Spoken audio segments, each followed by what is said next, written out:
Duterte, hindi pinayagan ng ICC na makauwi. What do you get when you haphazardly and continually provoke the International Criminal Court, daring their increasingly close hands to take you from your country through the lengthy tentacles of the law? I'm asking the ICC to hurry up, and if possible they can come here and start the investigation tomorrow. Matagal man, baka mamatay na ako, hindi na nila ako maimbestiga. Na pagpunta na sila dito bukas, umpisahan na nila ang investigation. And if I am found guilty, I will go to prison and rot there for all time.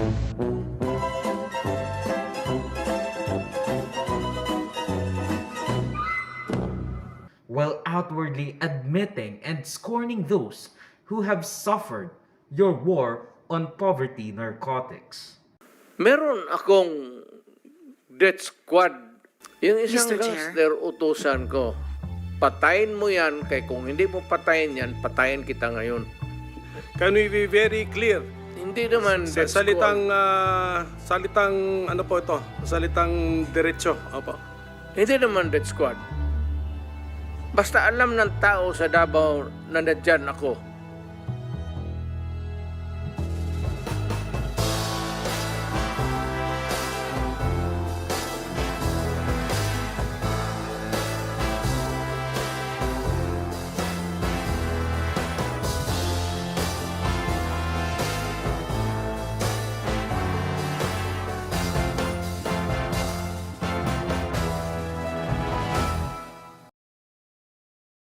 Now, siguro iniisip nyo, is this deja vu? Di ba nung nakaraan binalita ko na rin ito na hindi makakauwi si Duterte sa Pilipinas? Hindi pinayagan ng International Criminal Court si Tatay Diggs na magkaroon ng interim release matapos ang pangmatagalang diversion at paghingi ng pahintulot para sa pansamantalang pagkakalabas ng selda ng matanda. Pero that was due to the decision of the pre-trial chamber sa inihiling na interim release ni FPRRD to an undisclosed location last few weeks ago. Pero kinatigan ng ICC Appeals Chamber ang desisyon na i-deny si Duterte ng kanyang pansamantalang kalayaan dahil hindi na-meet at hindi convincing sila Duterte at ang kanyang lawyer na si Nicholas Kaufman sa tatlong kondisyon na pwedeng magpalaya sa kanya. That the defense has failed to demonstrate that the Pretorial Chamber's assessment was unreasonable. Accordingly, the Appeals Chamber finds that the defense has failed to show that the Pretorial Chamber erred in its assessment. For these reasons, the third ground of appeal is rejected. Subscribe to the channel kasi wala naman kayong magagawa. Pero kawawa naman yung matanda, di ba? He's like 95 million years old. Hindi ba pwedeng via humanitarian grounds na lang mapalaya siya? Kahit pansamantala lang na makapalaya si Duterte habang hindi pa dinidinig ang kanyang kaso. Tignan niyo Yes, Your Honor. I am Rodrigo Roa Duterte. That's my first middle name is Roa. The surname is Duterte.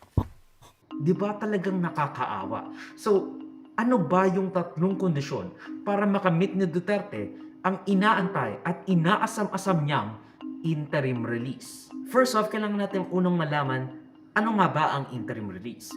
Well, interim release basically says na, pwede siyang hindi madetine sa ICC. Basically, ang interim release ay ang pagpunta or pagpapalaya in a sense na babalik pa rin ang akusado sa ICC whenever there is a trial going on that concerns him.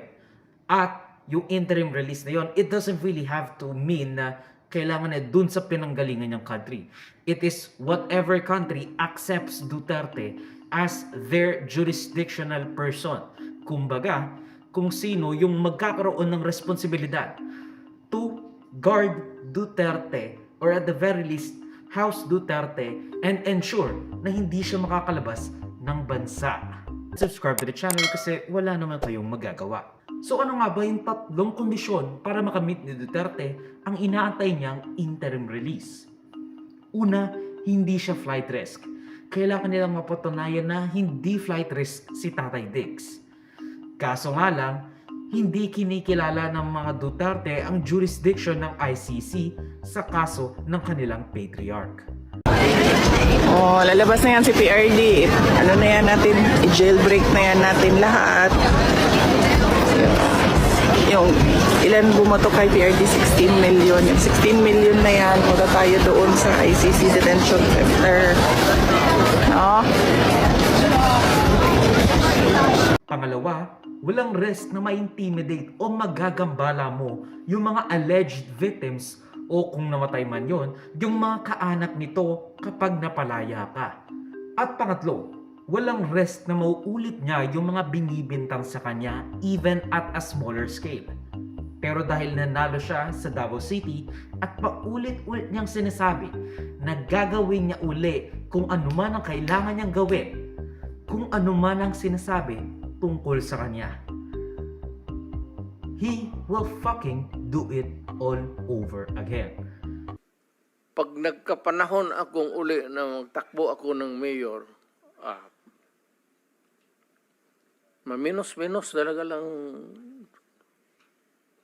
I will do the same thing again and again and again basta nandyan yung droga. For all of its successes and shortcomings, I alone take full legal responsibility sa lahat na nagawa ng mga pulis pursuant to my order. Ako ang managot at ako ang makulong, wag yung pulis. Siguro ayan talaga ang pinakamalaking kalaban ng mga Duterte, ang kanilang mga sarili. At bungangang ayaw tumahimik na lang. Parang hindi mga lawyer, ini-incriminate ang kanilang mga sarili. Siguro ganun talaga kapag hindi ka nagfe-face ng accountability sa lahat ng mga pinaggagawa mo. Kasi meron kang umbrella ng populism. Meron kang umbrella ng proteksyon ng tao. Popularity. Subscribe to the channel kasi wala naman kayong magagawa. We also know na ang hinuhuli lang at pinapatay ni Duterte ay yung mga adik na may hirap. Yung mga gumagamit ng shabu or even in other cases, marijuana. Pero not those na siya mismo ang nagsabing lulong sa cocaine. The rich, bitchier, classier version of shabu. There's even a presidential candidate na nag-cocaine. Kaya ako nagtaka ako, anong nagawa yung tao niya? Contribution has he made pala sa Pilipinas. Si Bongbong Marcos bangag noon, ngayong presidente na bangag natin ang presidente. May drug addict tayo na presidente. Nung ako'y mayor, pinakitaan ako ng evidence ng PDEA. Doon sa listahan, nandoon yung pangalan mo. Ayaw kong sabihin yan kasi magkaibigan tayo. Kung hindi magkaibigan, magkakilala. Ikaw pumapasok kayo ng alanganin. Mr. President, baka susunod ka sa dinaanan ng tatay mo. Diyan ako takot. Ayaw ko mangyari sa iyo yan. Kasi kapag shabu ang gamit mo, it will be a mercy for you to be cramped worse than sardines in a can. Kapag shabu mo, you will be killed dead on sight. Pero kung ang gamit mo ay cocaine, the rich man's amphetamine, baka maging running mate mo pa yung anak niya without so much as detraction. kahit na, again, hindi mo nga siya, subscribe to the channel kasi wala naman kayong magagawa. Pero mo, nasabihin nyo mang mas nakakasira ang shabu or methamphetamine by your strict definition, illegal is illegal. So why the different treatment? Bakit yung isa pinapatay mo, yung isa sinasabi mo ayoko naman na ipahuli ka kasi kaibigan kita or even, kakilala kita. I don't want you to suffer the same fate as those other people. Diba si Duterte mismo ang nagsabi niyan? Now in all seriousness, Duterte is now being afforded the right he denied thousands of individuals in his bloody campaign against the war on illegal drugs. Ikaw ang humusga if he really did what he had to do without care for due process. He is being afforded diligently and meticulously too. The ICC is no drama, no frills, no trial by publicity, just pure facts. And in that sense, Kaufman doesn't need to be a tricky Saul Goodman-esque lawyer.